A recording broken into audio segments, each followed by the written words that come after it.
Hello friends, இன்னைக்கு இந்த வீடியோல என்ன பார்க்க போறோம்னா ஒரு 20 simple sentences தாங்க பார்க்க போறோம். ஒவ்வொரு சென்டென்ஸும் தமிழ்ல எக்ஸ்பிளைன் பண்ணி இங்கிலீஷ்ல சொல்றேன். and உங்களுக்கு ஏதாவது டவுட்ஸ் இருந்தா கமெண்ட்ல கேளுங்க. இல்ல கிராமர் பார்ட் அந்த மாதிரி ஏதாவது வேணும்னா கமெண்ட்ல கேளுங்க. கண்டிப்பா நான் அப்லோட் பண்றேன். and இன்னும் நம்ம சேனலை சப்ஸ்கிரைப் பண்ணாம இருக்கீங்கன்னா லைக் பண்ணி சப்ஸ்கிரைப் பண்ணிட்டு பாருங்க. ஓகே, இப்போ ஃபர்ஸ்ட் சென்டென்ஸ் பார்க்கலாம். உன்னால் அதை தூக்க முடியாது அப்படின்னு சொல்லுவோம் இல்லையா? உன்னால் அதை தூக்க முடியாது, ஏதோ ஒன்று தூக்குற பொருளோ இல்லை ஏதோ ஒன்று தூக்கும் போது உன்னால் அதை தூக்க முடியாது அப்படின்னு சொல்லுவோம் இல்லையா? இது எப்படி இங்கிலீஷில் சொல்லலான்னு பாருங்கள். உன்னால் அப்படின்னும் போது யூ, சரியா? அதை தூக்க முடியாது அதை அப்படின்னு சொல்லும்போது இட். தூக்கிறதுனா இங்கே லிஃப்ட், சரியா? முடியாது அப்படின்னும் போது ஓன்ட் எதுக்கு யூஸ் பண்ணோன்னா ஒரு விஷயம் மாட்டேன் இல்லை முடியாது அப்படின்னு சொல்லும்போது ஓன்ட் யூஸ் பண்ணுறோம்.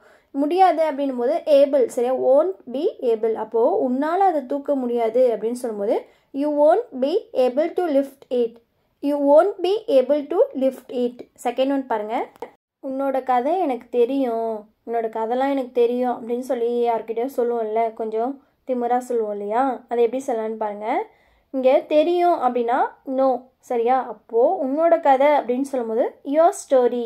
Your story. எனக்கு தெரியும் அப்படின்னு சொல்லும்போது எப்படி ஃபுல் சென்டென்ஸாக சொல்லலான்னு பாருங்கள். I know your story. I know your story. நீ இப்போது அவள் கட்டுப்பாட்டில் இருக்க அப்படின்னு சொல்லல. யாரோ ஒருத்தவங்க கிட்ட நம்ம நீ இப்போ அவள் சொல்லி தான் இருக்கிற, அவள் கட்டுப்பாட்டில் இருக்க அப்படின்னு சொல்லணும் இல்லையா? இது எப்படி சொல்லலான்னு பாருங்கள். நீ கட்டுப்பாடு அப்படின்னும் போது இங்கே கண்ட்ரோல், சரியா? அப்போது அவள் கட்டுப்பாடு அப்படின்னும் போது ஹர் கண்ட்ரோல். Her control. அது எப்படி ஃபுல் சென்டென்ஸாக சொல்லலாம்? நீ இருக்க அப்படின்றத you are in her control. you are in her control. ரொம்ப சிம்பிளுங்க. நெக்ஸ்ட் ஒன் பார்க்கலாம். நான் கொஞ்சம் டயர்டாக இருக்கேன் அப்படின்னு சொல்லுவோம் இல்லையா? நான் கொஞ்சம் களைப்பாக இருக்கேன். இது எப்படி சொல்லலாம்? கொஞ்சம் இங்கே அப்படின்னும் போது பிட், சரியா? கொஞ்சம் அப்படின்னா பிட். அப்போது களைப்பாக இருக்கேன் அப்படின்னும் போது எப்படி சொல்லலாம்? டயர்டு. டயர்டு. அது எப்படி ஃபுல் சென்டென்ஸாக சொல்லலாம்? I M a bit tired. I am a bit tired. நீ இன்னும் என்கிட்ட சொல்லலை. நீ இன்னும் என்கிட்ட சொல்லலை. இது எப்படி சொல்லலான்னு பாருங்கள். இன்னும் அப்படின்னா இங்கே எட். இன்னும்னா என்னது? எட்.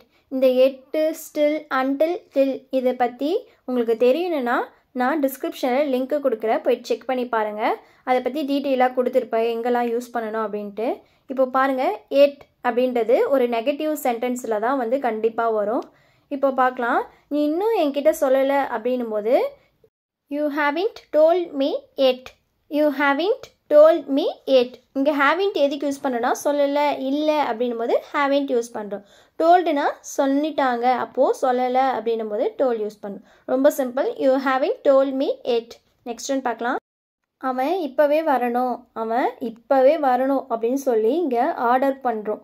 அப்போது அது எப்படி சொல்லலான்னு பாருங்கள். he should come right now. he should come right now. அப்போது இப்போவே அப்படின்னு சொல்லும்போது ரைட் நவ், சரியா? வரணும்னா கம். அப்போது கண்டிப்பாக வரணும் அப்படின்னு சொல்கிற மாதிரி இங்கே ஆர்டர் போடுற மாதிரி இருக்குது அந்த சென்டென்ஸ் பாருங்கள். அவன் இப்போவே வரணும் அப்படின்னா he should come right now. இந்த ஷுட் எதுக்கு யூஸ் பண்ணனா ஆர்டர் அந்த மாதிரி சொல்லும்போது ஷுட் யூஸ் பண்ணுற. கண்டிப்பாக அப்படி இருக்கும்போது ஷுட்.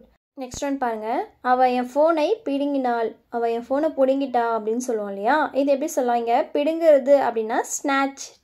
ஸ்நாச்சட், சரியா? அப்போது என் ஃபோனை பிடுங்கிட்டா அப்படின்னு சொல்லும்போது she snatched my phone. She snatched my phone. Next one பாருங்கள். நல்ல வேளை அவனுக்கு என்னை அடையாளம் தெரியல. நல்ல வேளை அவனுக்கு என்னை அடையாளம் தெரியல அப்படின்னு சொல்லுவோம்ல. ரெண்டு பேர் மீட் பண்ணிக்கிறாங்க, அதில் நம்ம சொல்லுவோம் இல்லையா? நல்ல வேளை அவனுக்கு என்னை அடையாளம் தெரியல, கண்டுபிடிக்கல அவன் என்ன அப்படின்னு சொல்லுவோம் இல்லையா? இது எப்படி சொல்லலாம்? நல்ல வேளை அப்படின்னு சொல்லும்போது லக்கிலி, சரியா? அடையாளம் அப்படின்னும் போது ரெகாக்னைஸ். அடையாளம் அப்படின்னா என்னது? ரெகக்னைஸ். அப்போது அடையாளம் தெரியல அப்படின்னும் போது எப்படி ஃபுல் சென்டென்ஸாக சொல்லலான்னு பாருங்கள். Luckily he didn't recognise me. Luckily he didn't recognise me. Next one பாருங்கள். பயந்தாங்கோலியாக இருக்காத. பயந்தாங்கோலியாக இருக்காத அப்படின்னு சொல்லுவோம் இல்லையா? எல்லாத்துக்கும் பயந்துகிட்டே இருக்க, பயந்தாங்கோலியாக இருக்காத. Don't be funky. Don't be funky. இங்கே ஃபங்கினா பயந்தாங்கொலி, சரியா? அப்போது பயந்தாங்கொலியாக இருக்காத அப்படின்னு சொல்லும்போது don't be funky. Don't be funky. அவள் எப்படி என்னை முறைக்கிறான் என்று பாரு. அவள் எப்படி என்னை முறைக்கிறான்னு பாரு அப்படின்னு சொல்லுவோம்ல. யார்கிட்டயோ சொல்லுவோம், அவள் எப்படி முறைக்கிறா பாரா அப்படின்னு சொல்லுவோம் இல்லையா? இது எப்படி சொல்லலாம்? இங்கே முறைக்கிறது அப்படின்னா ஸ்டாரிங், சரியா? அப்போது என்ன முறைக்கிறா அப்படின்னும் போது அட் மீ. எப்படின்னா என்னன்னு சொல்லலாம்? ஹவ். இது எப்படி சொல்லலாம்? பாரு அப்படின்னா லுக், சரியா? அப்போது அதை எப்படி ஃபுல் சென்டென்ஸாக சொல்வீங்க? அவள் எப்படி என்னை முறைக்கிறா என்று பாருன்னுட்டு look how she is staring at me, look how she is staring at me. அப்படியெல்லாம் எதுவும் இல்லை, நீயே எதுவும் நினைக்காத, நீயும் எதுவும் செய்யாத அப்படின்னு சொல்லல. இது எப்படி சொல்லலான்னு பாருங்கள். அப்படியெல்லாம் அப்படின்னு சொல்லும்போது லைக் தட், சரியா? எதுவும் இல்லை அப்படின்னும் போது நத்திங். அப்போது இது எப்படி சொல்லலாம்? there is nothing like that, சரியா? நீயே எதுவும் முடிவு செய்யாத அப்படின்னு சொல்லலையா? இங்கே முடிவு அப்படின்னா டிசைட், சரியா? நீயேனா யுவர் செல்ஃப், நீயேனா என்னது? Your self. அப்போது நீயே முடிவு செய்யாத அப்படின்னு சொல்லும்போது don't decide anything your self, எதுவும் அப்படின்றதுனால எனிதிங் யூஸ் பண்ணுறோம். இப்போது இது எப்படி ஃபுல் சென்டென்ஸாக சொல்லலான்னு பாருங்கள். there is nothing like that, don't decide anything yourself. there is nothing like that, don't decide anything yourself. இது கொஞ்சம் பெரிய சென்டென்ஸ் தாங்க. இது ஆனால் கொஞ்சம் தேவைப்படுமே, அடிக்கடி யூஸ் பண்ணுற சென்டென்ஸாக இருக்கிறதுனால தான் கொடுத்துருக்கேன். நெக்ஸ்ட் ஒன் பாருங்கள். இங்கும் அங்கும் போகாத, இங்கேயும் அங்கேயும் ஏன் போகிற, இங்கே அங்கே போகாத அப்படின்னு சொல்லுவோம் இல்லையா? அப்போது இங்கும் அங்கும் அப்படின்னா ஹியர் அண்ட் தேர், சரியா? இங்கும் அங்கும் அப்படின்னா என்னது? ஹியர் அண்ட் தேர். அப்போ போகாது அப்படின்னும் போது எப்படி சொல்லலாம்? டோன்ட் கோ அப்படின்னு சொல்லலாமா? ஆமாம், கரெக்டு தான். இது எப்படி ஃபுல் சென்டென்ஸாக சொல்வீங்க? Don't go here and there, don't go here and there. Next one பார்க்கலாம். அவன் ஒன்றும் செய்வதில்லை, அவன் ஒன்றுமே செய்யறதில்லை அப்படின்னு சொல்லுவோம் இல்லையா? இது எப்படி சொல்லலாம்? இங்கே செய்யறது அப்படின்னா இங்கே டூயிங், சரியா?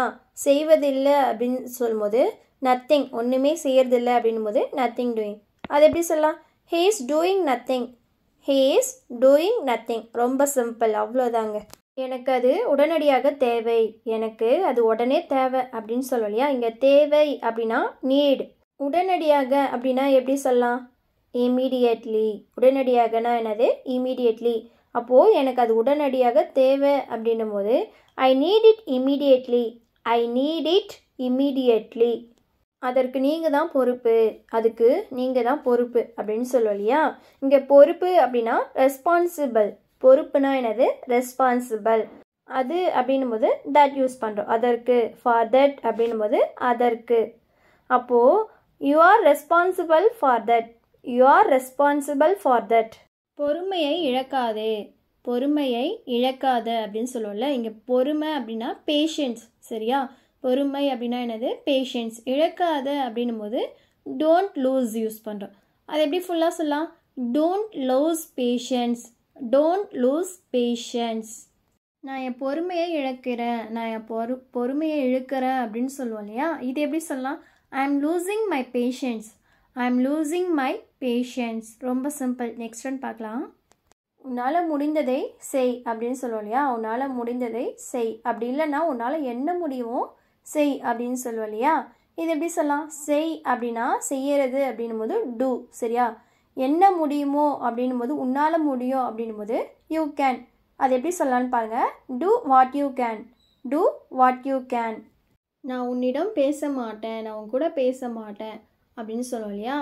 உன்னிடம் அப்படின்னும் போது டு யூ, சரியா? உன்னிடம் அப்படின்னா டு யூ. பேச மாட்டேன் அப்படின்னும் போது மாட்டேன் அப்படின்னா இங்கே ஓன்ட் யூஸ் பண்ணுறோம். அப்போது பேசுறதுனா டாக். நான் உன்னிடம் பேச மாட்டேன் அப்படின்னு சொல்லும்போது I won't talk to you, I won't talk to you. நான் பார்ப்பதற்கு எப்படி இருக்கேன், நான் பார்க்க எப்படி இருக்கேன் அப்படின்னு சொல்லி கேட்போம்ல நம்ம ஃப்ரெண்ட்ஸ்கிட்டயோ இல்லை யார்கிட்டயோ. ஏதோ புது ட்ரெஸ் போட்டால் இந்த கொஸ்டின் வந்து ஃப்ரீக்வெண்ட்டாக கேட்போம். நான் பார்க்கறதுக்கு எப்படி இருக்கேன் அப்படின்ட்டு. இது எப்படி கேட்கலான்னு பாருங்கள். ஹவ் ஆம் ஐ லுக்கிங், ஹவ் ஆம் ஐ லுக்கிங். இங்கே பார்க்கறது அப்படின்னா லுக்கிங், சரியா? அப்போது எப்படி இருக்கிறேன் அப்படின்னு சொல்லும்போது ஹவ் யூஸ் பண்ணுறோம். ஹவ் ஆம் ஐ லுக்கிங். ஓகே ஃப்ரெண்ட்ஸ், இந்த வீடியோ உங்களுக்கு ரொம்பவே யூஸ்ஃபுல்லாக இருக்கும்னு நினைக்கிறேன். உங்களுக்கு பிடிச்சிருந்தா உங்கள் ஃப்ரெண்ட்ஸ்க்கு ஷேர் பண்ணுங்கள். இன்னொரு வீடியோஸில் நம்ம பார்க்கலாம். Thank you so much.